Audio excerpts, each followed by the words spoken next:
So let's call this not a project. If we call it Project 365, 52, you'll see those on the internet, and you miss a day, then you failed. This isn't about failing, this is about taking a photo as often as you can, hopefully every day. So I'm gonna help you with that.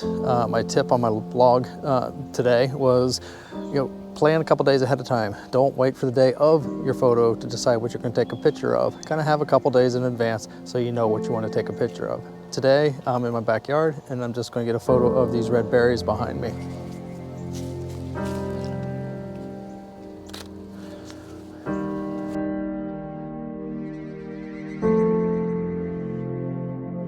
It's that simple. So let's do that. If you like these videos, subscribe and like for me, helps my videos, and get out there and take some photos. This is Doug Gabbard for Practicing Photography. Have a great day.